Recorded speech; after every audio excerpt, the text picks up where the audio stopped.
아멘. 오늘 말씀은 아무 말도 대답하지 아니하시니라는 제목으로 말씀을 전합니다.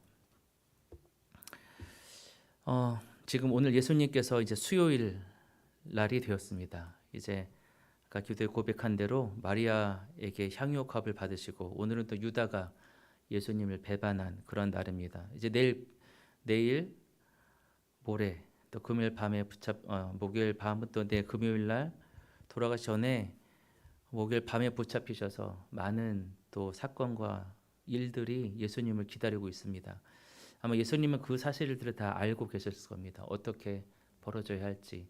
우리에게는 예기치 않은 그러한 상황이 전개되지만 예수님은 모두 다 알고 계시고도 그 길을 묵묵하게 걸어가셨는 줄 믿습니다. 오늘 본문을 보면은 예수님께서 오늘 본문이 그냥 예수님께서 재판받으신 두 개의 장면을 보여주고 있습니다. 예수님께서는 하룻밤에 두 번의 재판을 받으십니다.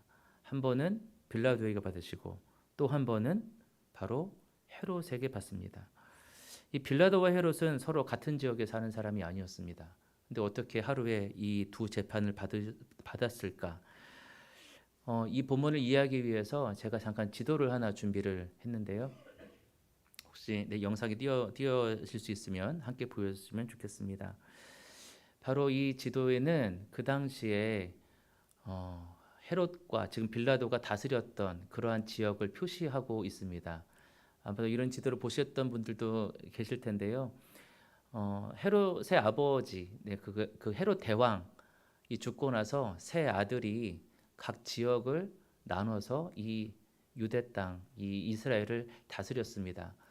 저렇게 분홍색으로 되어 있는 것이 가장 큰 지역인데요. 저희가 바로 이제 빌라도가 다스렸던 그런 헤롯 왕 중에 하나가 다스렸던 그런 지역이고, 저기 연두색이 바로 이 본문에 나오는 헤롯 왕이 다스렸던 지역입니다.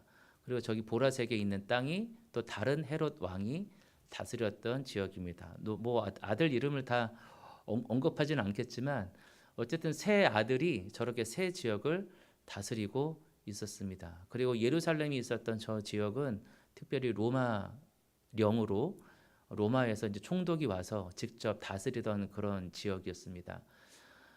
저 갈릴리 지역을 다스리고 있던 이 헤롯 왕, 즉 본문에 나오는 헤롯 왕은 저 갈릴리 지역의 수도는 바로 디베리아라고 하는 곳입니다. 저 갈릴리 호수 옆쪽에 아주 저기 빨간색 동그라미로 표시를 해놨는데 저 지역이 바로 수도 지역입니다. 그리고 이 빌라도는 어디에서 주로 있었냐면은 저기 위쪽에 빨간색 동그라미 가이사랴 지방에서 있었습니다. 이 전 헤롯 대왕이 굉장한 건축가였어요. 그래서 그 가이사랴에게 굉장히 멋진 그리스풍의 건물들을 굉장히 많이 지었고, 그곳에서 이 화려한 곳에서 이 빌라도는 주로 묵었습니다. 그래서 사실은 예수님께서 두 왕이 이 두 지도자가 각각 수도에 있었다면 결코 두 번의 재판을 하룻밤에 받으실 수 없는 그런 엄청난 거리에 있었던 그런 때였습니다. 자, 이걸 기억하시고 오늘 말씀을 들어보시기를 원합니다. 오늘 본문의 배경은 이렇습니다. 오늘 본문에 등장하는 예수님의 주변 인물이 있는데 바로 예수님을 이제 재판장으로 데리고 왔던 대제사장을 비롯한 그런 유대의 지도자들이 있고요. 그다음에 그 유대의 지도자들이 이 재판을 해달라고 찾아온 두 사람이 있는데 바로 빌라도와 헤롯입니다. 사내들인 공회라는 것을 통해서 이 유대 지도자들은 예수님이 스스로 왕인과 동시에 또 하나님의 아들임을 인정했다는 것이 죄로 입증되었다고 선언을 했습니다. 그리고 당시에 로마 총독이었던 이 빌라도에게 데리고 가게 됩니다.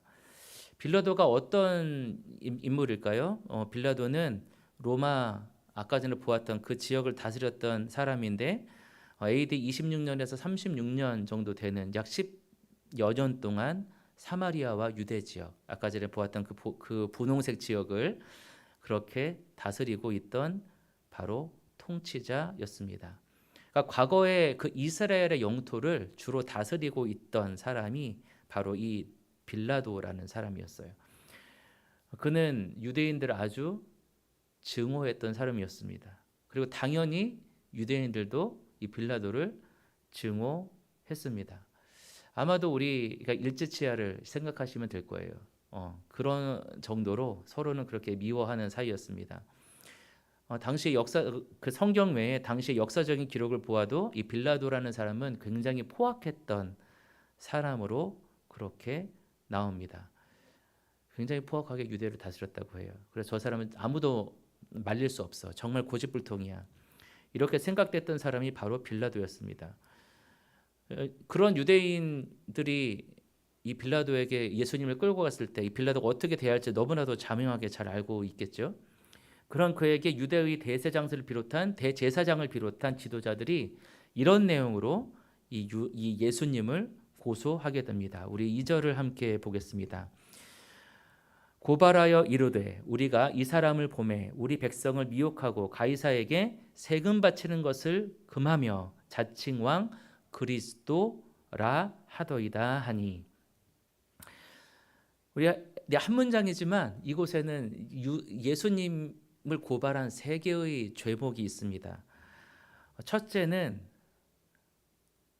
우리 백성을 미혹하고, 백성을 미혹해서 로마 정부에 대항하는 일을 했다는 겁니다. 근데 가만히 생각해 보면 참으로 이상한 죄목이 아닐 수 없습니다. 로마에 대항했다고 하면 유대인들한테 좋은 거 아닌가요? 네, 그만큼 유대인들에게 더 이로운 일을 한 건데 이 대제사장을 비롯한 이 유대의 지도자라고 하는 사람들이 바로 로마 정부에 대항을 했다고, 그래서 백성을 미혹했다고 그렇게 고소를 하고 있습니다. 로마의 압제 속에 있던 그 이스라엘 입장에서 보면 오히려 유대 지도자들은 더 좋아해야지 됐던 거죠. 근데 그 제목으로, 이 말도 안 되는 제목으로 빌라도에게 고소를 합니다. 근데 이런 것과 같은 거죠. 일제의 압제에 대항해서 일제 그 군사들과 싸웠던 독립군을, 조선을 다스렸던 총독에게 이렇게 고발하는 것과 똑같은 그러한 겁니다. 하지만 우리가 모두 알다시피 예수님께서는 그런 일을 하시지 않았습니다. 빌라도도 그것을 알고 있었죠. 그리고 둘째는 가이사에게 세금 바치는 것을 금하며 그랬습니다. 당시의 황제였던 가이사에게 세금 바치는 것을 예수님께서 금했다고 하는 것입니다. 하지만 우리는 잘 알고 있습니다. 그간에 이제 아침에 계속 묵상하시고 우리 매일 성경을 계속 해왔던 분들은 너무나도 잘 알고 계시겠지만 누가복음 20장 25절에서 예수님을 함정에 빠지려고 했던 서기관들과 대제사장들의 그 질문에 예수님이 이렇게 답하신 바가 있습니다. 가이사의 것은 가이사에게, 하나님의 것은 하나님에게 바치라. 바로 이 유대의 지도자들이 예수님의 말씀을 모르지 않았겠죠. 하지만 그 예수님의 말씀을 왜곡해서 이 빌라도에게 이렇게 고소를 했습니다. 그리고 세 번째는 이러한 죄목입니다. 자칭 왕 그리스도라 하더이다 하니. 셋째는 예수님의 스스로가 왕이라고 했다는 겁니다. 왕이라고. 왕이라고 한 게 뭐가 잘못일까? 유대인에게는 하나님만이 우리를 다스리시는 분이시죠. 그래서 하나님의 그 권위에 도전하는 그런 놀라운 일을 행한 거고요. 로마로 보면은 이 당시에는 로마의 황제가 하나님과 같은 위치에 있던 사람이었습니다. 그만큼 온 세상을 다스리던 그러한 권세가 있던 그런 사람이었는데 오직 이 로마의 황제만이 왕이라는 칭호를 받을 수가 있었는데 온 세상을 다스린다는 그냥 그런 그리스도라는 칭호를 받을 수가 있었는데 이 예수님이 그렇게 했다는 것이죠. 하지만 예수님께서는 한 번도 자신을 왕이라고 자신의 입술로 고백하신 적이 없습니다. 오히려 자기 자신을 이 땅을 섬기려 위해 온 종이라고 그렇게 고백을 하셨지요. 결국 이 세 가지 죄목은 예수님을 죽이고자 만들어낸 거짓된 죄목들입니다. 이 부분에 대해서는 요한복음 18장에 굉장히 자세하게 나와 있습니다. 요한복음을 보면은 빌라도는 예수님을 재판하기 좀 껄끄러워했던 것 같아요. 그래서 처음에는 유대 지도자들에게 그냥 데려가서 유대의 법대로 처리해라 이렇게 말을 했습니다. 근데 그때 유대의 지도자들은 이렇게 말합니다.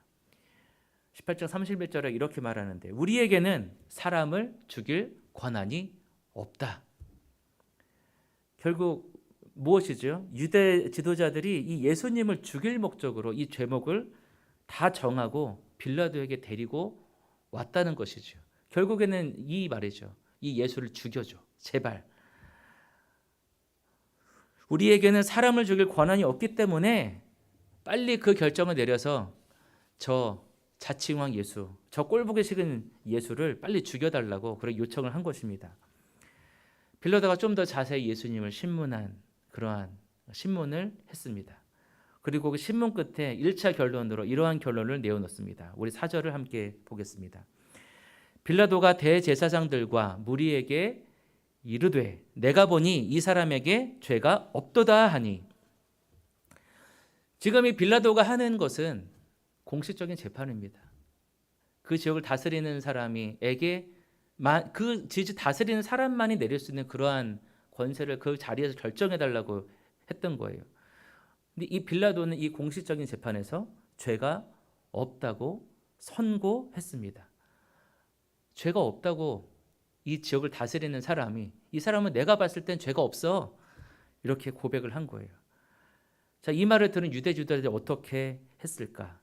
우리가 지금 계속 보았다시피 이 유대 지도자들은 더 흥분해서 거칠게 빌라도에게 예수님에게는 죄가 있다고 꼭 인정해달라고 지속적으로 요구했습니다. 이런 요구에 빌라도가 한 꾀를 내었습니다. 예수님이 갈릴리 지방에서 왔다는 그 이야기를 듣고 당시 갈릴리 지방을 다스리고 있던 헤롯에게 예수를 보내라고 이야기합니다. 우리 7절의 말씀입니다. 헤롯의 관할에 속한 줄을 알고 헤롯에게 보내니 그때 헤롯이 예루살렘에 있더라. 그래. 네, 헤롯이 그 당시에 예루살렘에 있었어요. 이게 우연일까요? 어떻게 된 걸까요? 아까 전에 우리가 보았던 그 지도에서 보면 본래 지금 이 빌라도는 지금 예루살렘에 있는 것 같아요. 예? 그 예수님을 잡아서 산헤드린 공회를 열고 또 그 재판하러 데리고 왔으니까. 그러면 헤롯은 왜 그 자리에 왜 디베랴에 안 있고 왜 예루살렘에 있었을까? 이때의 우리 시간이 그 시간이 언제입니까? 바로 유월절이었습니다. 유월절은 온 유대 사람들이 이 예루살렘으로 와서 제사를 지내던 그러한 시기였어요. 그래서 이 헤롯도 그걸 하기 위해서 이 예루살렘에 와 있었고, 그리고 본래는 가이사랴에 있던 이 빌라도도 이때는 너무 많은 사람들이 이곳에 모이기 때문에 여기 있는 사람들을 잘 관할하고자 다스리고자 잘 살펴보고자 이 예루살렘에 와 있었습니다. 자, 그런데 또 이 헤롯은 어떤 사람일까요? 이 세례 요한을 참수형에 처한 헤롯 왕가 사람 중에 한 명입니다. 또 예수님은 이 헤롯을 여우라고 부르신 적도 있습니다. 헤롯은 예수님을 보고 굉장히 기뻐합니다. 근데 그가 예수님을 기뻐한 이유는 우리 본문을 보니까 예수님의 소문 때문이었습니다. 우리 8절을 다 함께 보겠습니다. 롯이 예수를 보고 매우 기뻐하니 이는 그의 소문을 들었으므로 보고자 한지 오래되었고 아주 옛날부터 보고 싶었던 것 같아요. 또한 무엇이나 이적 행하심을 볼까 바랐던 연고로라. 헤롯은 그저 이 예수님이 어디서 어떤 사람이 있는데 사람이 굉장히 많이 따라 병도 고쳐 기적도 행해 그 사람이 누구야? 한번 볼까? 이런 신기한 일을 하는 사람이 있다고 해서 이 예수님을 보고 싶었던 거예요. 마치 이 예수님을 신기한 동물 마냥 그렇게 보려고 했던 거죠. 그러나 기대와는 달리 예수님은 헤롯 왕에게는 상대조차 하지 않으셨습니다. 우리 9절을 다 함께 보겠습니다. 여러 말로 물으나 아무 말도 대답하지 아니하시니. 아까 전에 요한복음 18장에서 빌라도와 이 예수님은 신문하는 과정을 거쳤죠. 꽤 많은 대화 내용을 나눴습니다. 근데 이 예수님께서는 헤롯 왕에게는 아무런 말도 하지 않으셨어요. 자, 만약 이런 상황이면 어떻게 될까요? 이 헤롯 왕이 이 예수님을 제 죽여 없애도 돼. 이렇게 해도 될 만한 상황이었습니다. 근데 이 헤롯 왕이 그렇게 하지 않아요. 아마도 그곳이 빌라도가 다스리고 있던 그런 장소였기 때문인 것도 같습니다. 자, 신기하게 이 헤롯 왕은 예수님을 죽이라는 유대 지도자들의 요청을 들어주지 않으시고 예수님에게 오히려 빛나는 옷을 입혀서 조롱거리로 만들어서 다시 빌라도에게 돌려 보냈습니다. 자, 어떻게 한 거죠? 다시 돌려보냈어요. 바로 이 헤롯도 예수님이 죄가 없다고 인정하신 거죠. 그런데 오늘 본문 12절을 보면 이 빌라도의 헤롯과의 관계가 참 묘하게 되었습니다. 우리 12절을 다 같이 한번 고백하겠습니다. 헤롯과 빌라도가 전에는 원수였으나 당일에는 서로 친구가 되니라. 앞에서 이야기했듯이 빌라도는 로마에서 보낸 사람이었고 헤롯은 이스라엘의 한 지역을 다스렸던 사람입니다. 그 지역을 다스렸던 왕가의 사람 중에 한 명이었어요. 이 둘의 배경을 보면 절대로 친구가 될 수 없는 관계입니다. 그런데 오늘 성경은 둘이 친구가 되었다고 말합니다. 빌라도가 헤롯에게, 헤롯이 빌라도에게 예수님을 보낸 이유가 무엇일까요? 빌라도도 헤롯도 바로 죄 없는 사람을 죽였다는 말을 듣고 싶지 않았기 때문입니다. 그래서 서로에게 책임을 넘기려고 그렇게 떠넘기고 싶었던 거죠. 빌라도와 헤롯이 친구가 된 사건은 세상에서 어떻게 친구가 되는지를 잘 보여주는 것 같습니다. 여러분은 누구와 친구이십니까? 또 어떻게 친구를 사귀십니까? 적의 적은 나의 친구라는 말이 있습니다.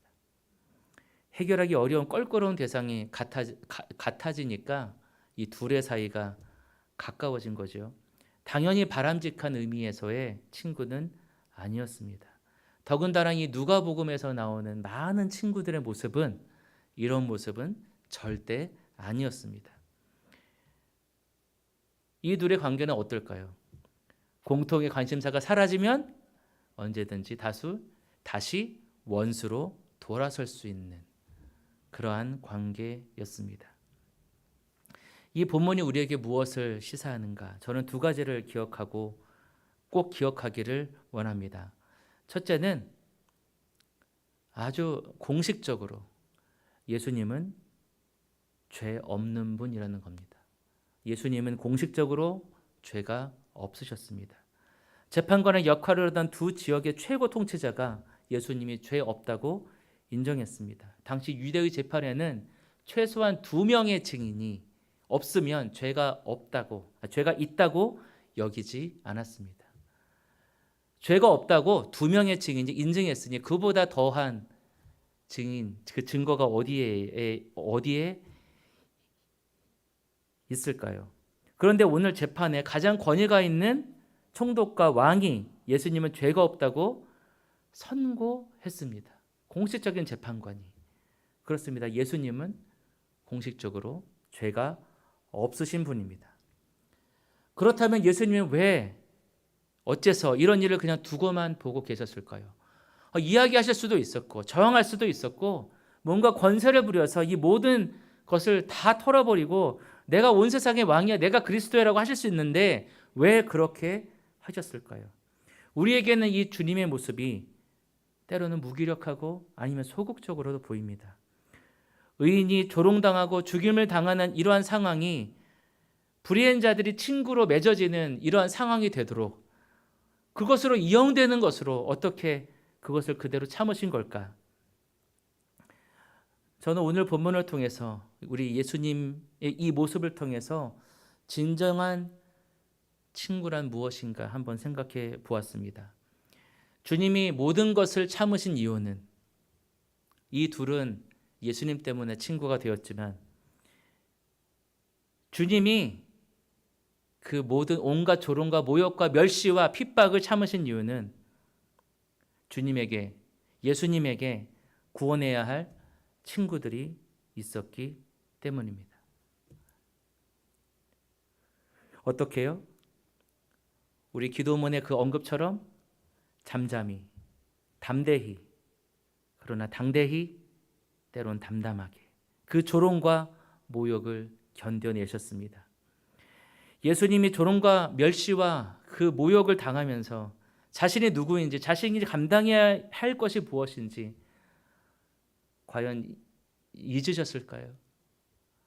절대 잊지 않으셨습니까? 절대 잊지 않으셨을 겁니다.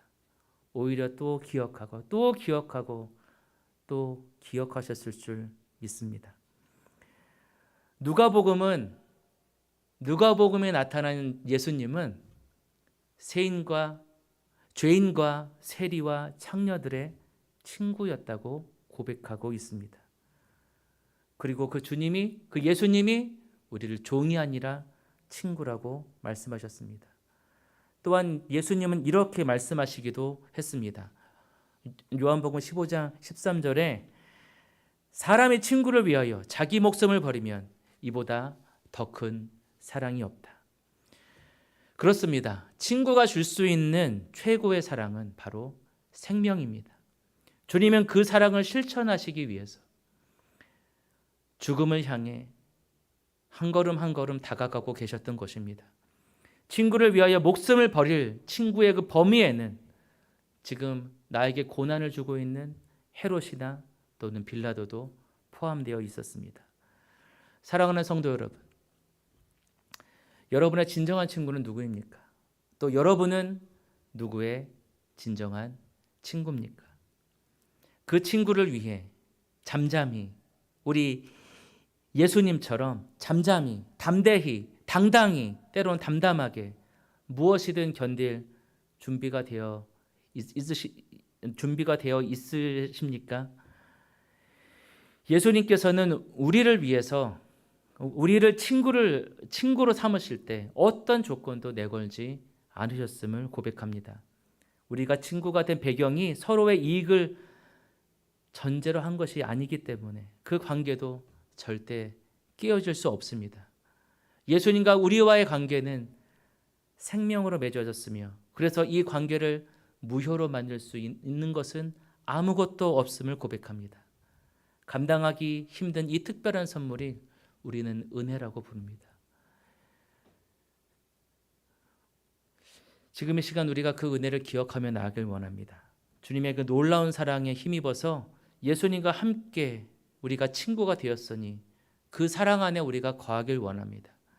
그리고 오늘 이 예수님께서 견디신 이 모든 상황들, 우리를 위하여 견디신 이 상황들을 우리가 오늘 시간 기억하며 나아가길 원합니다. 그리고 우리 성도 여러분의 삶을 통해서 그 사랑을 누리고 감사하며 또한 찬양하기를 원합니다. 오늘 친구로 우리 곁에 오신 주님을 묵상하고 주님과 동행할 수 있는 그러한 삶 살아가는 우리가 되기를 예수님의 이름으로 축복합니다.